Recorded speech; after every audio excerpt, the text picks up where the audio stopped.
মঙ্গলবার 11 মার্চ রাজধানীর বায়তুল মোকাররম জাতীয় মসজিদে ইসলামিক ফাউন্ডেশনের সভাকক্ষে জাতীয় সাদাকাতুল ফিতর নির্ধারণ কমিটির সভায় 1446 হিজরি সনের ফিতরার এ হার নির্ধারণ করা হয়। সভায় সভাপতিত্ব করেন সাদাকাতুল ফিতর নির্ধারণ কমিটির সভাপতি ও বায়তুল মোকাররম জাতীয় মসজিদের খতিব মুফতি মাওলানা আব্দুল মালেক। এতে ফিতরা নির্ধারণ কমিটির সদস্য ও বিশিষ্ট আলেমরা উপস্থিত ছিলেন। বৈঠক শেষে কমিটির সভাপতি সাংবাদিকদের ফিতরার হার জানান।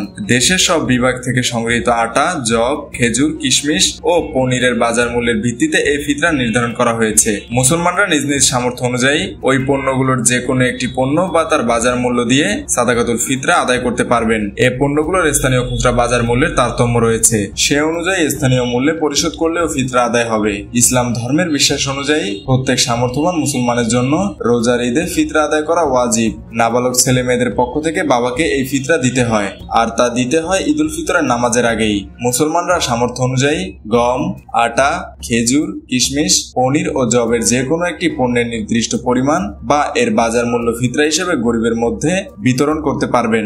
আটার ক্ষেত্রে এর পরিমাণ 1 কেজি 650 গ্রাম, খেজুর, কিশমিশ, পনির ও জবের ক্ষেত্রে 3 কেজি 300 গ্রাম। এসব পণ্যের বাজার মূল্য হিসেব করে সর্বোচ্চ ও সর্বনিম্ন ফিতরা নির্ধারণ করা হয়। উল্লেখ্য, গত বছর 2024 সালে সর্বনিম্ন ফিতরা ছিল 115 টাকা ও সর্বোচ্চ 2970 টাকা। মেহেদী হাসান বাপ্পি, খুলনা গেজেট।